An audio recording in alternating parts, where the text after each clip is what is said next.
Okay, alright. Welcome back to my YouTube channel. I'm Mandis Vlog. Ito, talagang mainit na naman itong ating tatalakayin mga kaibigan. Gumalaw na po ang warrant of arrest para sa madaling pag-aristo dito kay Arnie Tevez.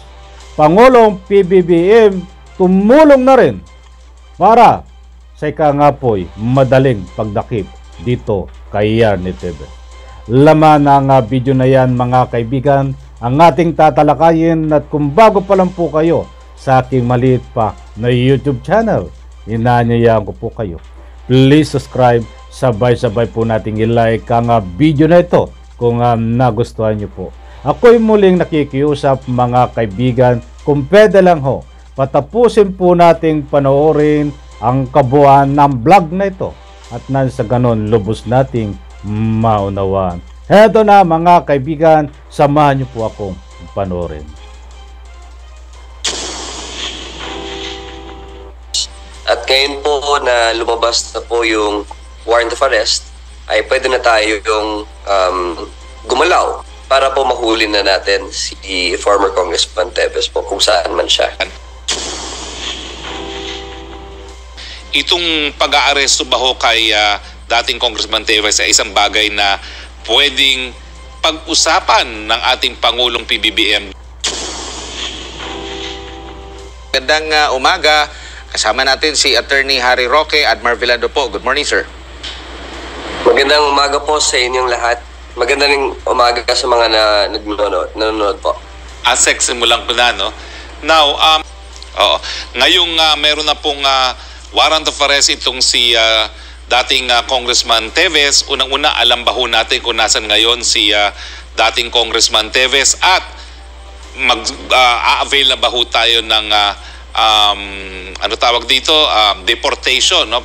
Magre-request na ba tayo ng deportation dun sa bayan o sa bansa kung nasaan man siya? At saka meron ba ho tayong tinatawag na kasunduan, no, para dun sa extradition kung nasaan man si Congressman Tevez?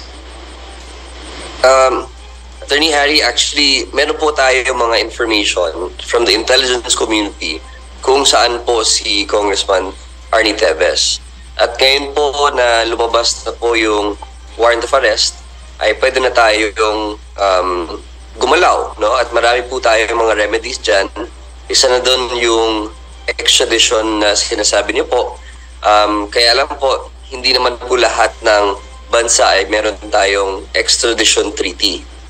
Kaya po siguro titignan po natin yung mga remedies natin kung ano yung pinaka-efficient at pinaka-effective na remedy, no? At kahapon lang po lumabas itong warrant of arrest, kaya papag-usapan po natin sa DOJ, sa official po ng DOJ at sa mga ahensya po na nasa ilalim ng DOJ kung ano yung pinakamaganda at pinakamabilis.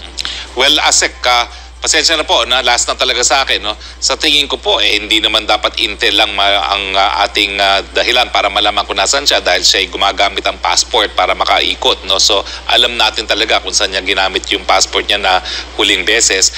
Pero kung siya po ay nasa bansa na kabahagi ng ASEAN at ngayon po ay nagpupulong ang mga pinuno ng ASEAN, itong pag-aaresto ba ho kay dating Congressman Tevez ay isang bagay na pwedeng pag-usapan ng ating Pangulong PBBM doon sa Pangulo kung saan man naroroon si Congressman Tevez? Opo, yun din po ang isa sa pinakamagandang paraan po, no? Na through diplomatic channels, kagaya po ng ASEAN, na yung relationship po natin sa mga neighboring countries po natin, pag napag-usapan po nila at hiningi po ni Presidente na sana mag-cooperate na lang po yung ibang bansa kung saan posibleng naroroon si Congressman Tevez, ay pwede rin ganun po ang channel, no? Pwede tayo magtulungan dun sa intelligence at sa law enforcement agencies na counterpart po natin para po mahuli na natin si former Congressman Tevez po kung saan man siya.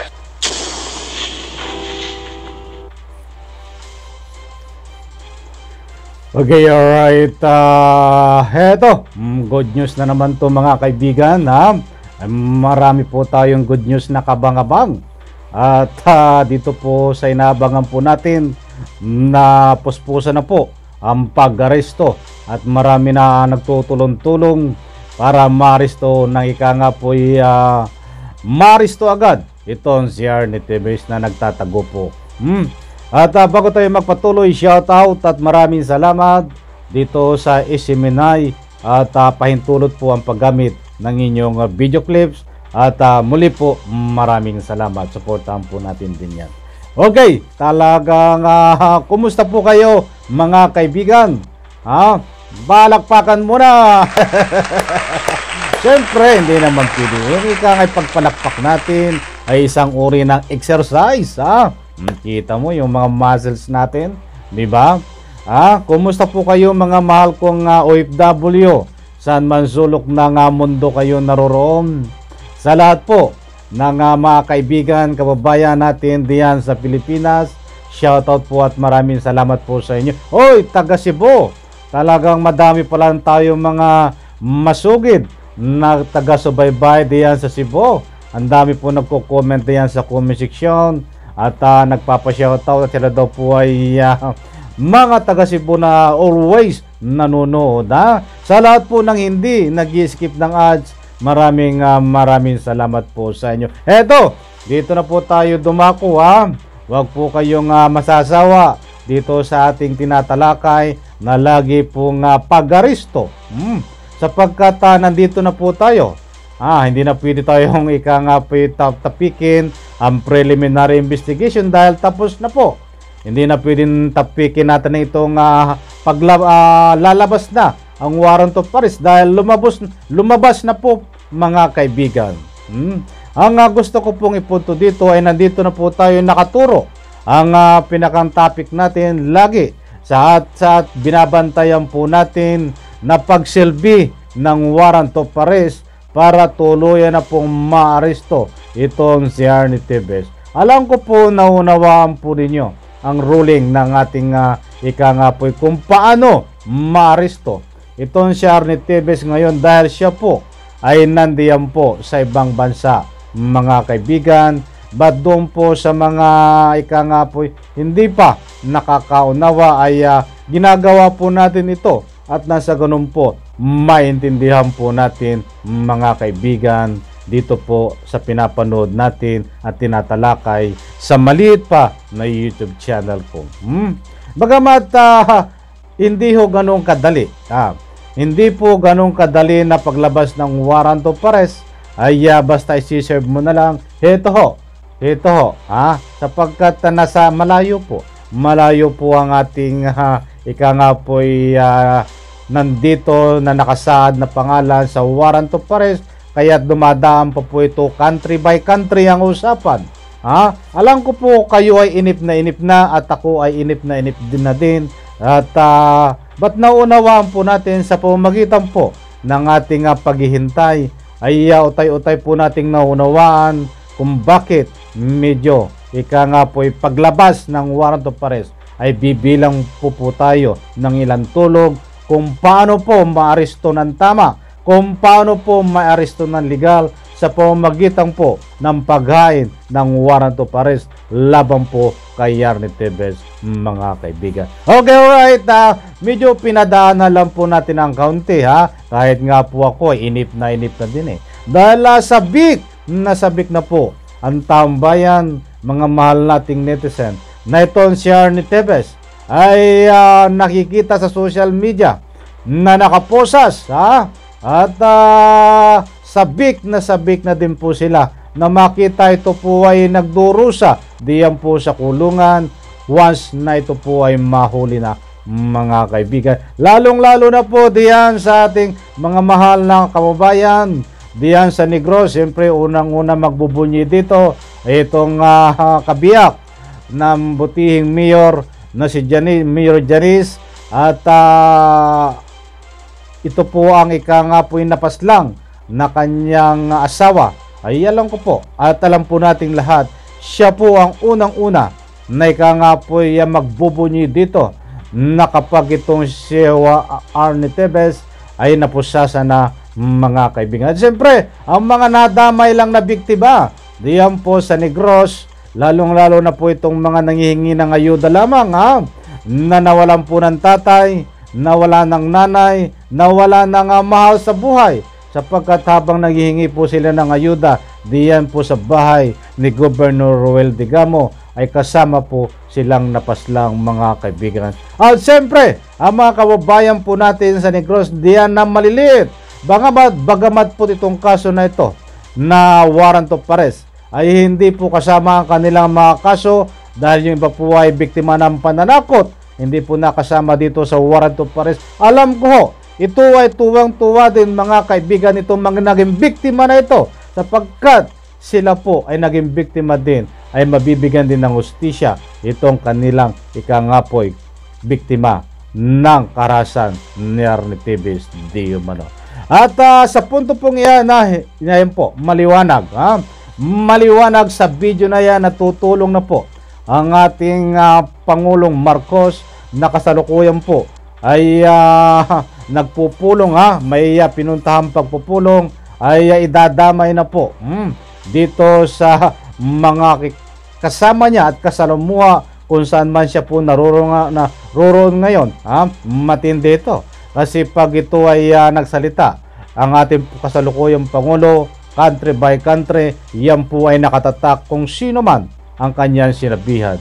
Dahil dito sa kanyang pagpupulong po ay mga presidente na po ng iba't ibang bansa ang kanyang makakasama po dito sa pagpupulong na ito. Kaya dito po sa pagpupulong na ito ay importante na matalakay ito ng pagpapauwi agad dito na nakapusas kay Arnie Tevez para ikulong sa ating bansang Pilipinas. Ulitin ko po, disclaimer mga kaibigan, napakarami po ng way at paraan para mapauwi dito po si Arnie Tevez sa ating bansa. At katulad nga po niyan, yung ibang bansa ay walang ang tinatawag dito extradition para mapauwi at walang karapatan yung iba na dapat ay yung ibang bansa ay wala hong karapatan na mapauwi dahil wala pong extradition treaty. But marami po na paraan kahit walang extradition treaty ang bansa na kinaroroonan ngayon ni Arnie Tevez mga kaibigan. Pinapaliwanag ko lang po ng kaunti. Nandiyan po ang pumapasok na doon sa pagdeklara na ikangapoy isang terorista si Arnie Tevez. Pwede pong pumasok din po doon para agad mapauwi dito si Arnie Tevez. Nandiyan po ang pagkansela ng pasaporte. Ito po ay magiging isang TNT o illegal alien pag nakansela ang pasaporte. Isang paraan din po para mapauwi dito si Arnie Tevez para mahuli mga kaibigan. Nandiyan po ang Interpol para makipag-ugnayan. Diyan po at alam po natin ngayon na monitor po ng Interpol ang whereabout niya mga kaibigan kung nasaan man ngayon si Arnie Tevez. Dadapuat sa punto pong iyan, alam ko po naiinip kayo. Baka sabihin nyo lang ay puro dak-dak-dak dito mga kaibigan.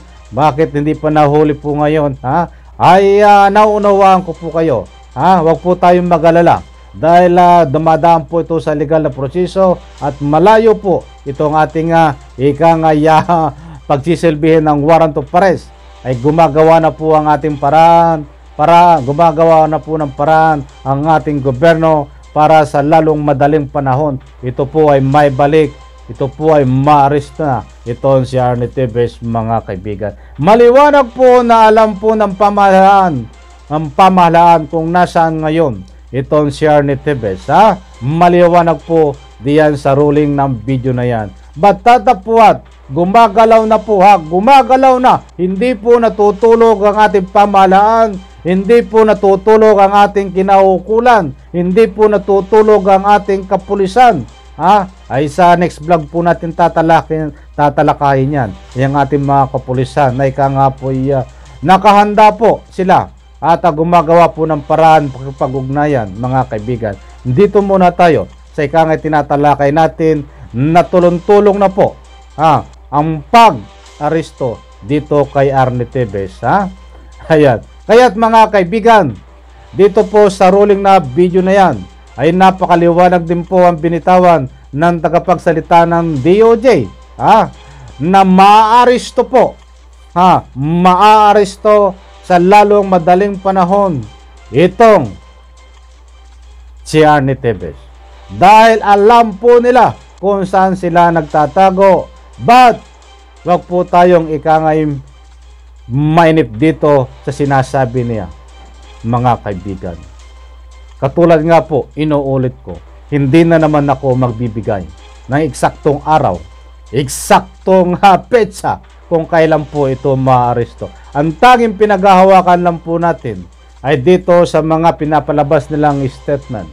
Dito sa ikangapoy, pinapalabas ng DOJ, lalong-lalong na po ang ating DOJ Secretary Boying Remulla, na siya po ay nagbigay ng ikangapoy salaysay na naaayon po sa ruling ng batas na ikangapoy nagkakaroon po ng ugnayan ang bawat at isa, at nang sa ganun po sa lalong madaling panahon ay maaresto itong si Arnie Tevez, mga kaibigan. Okay, alright.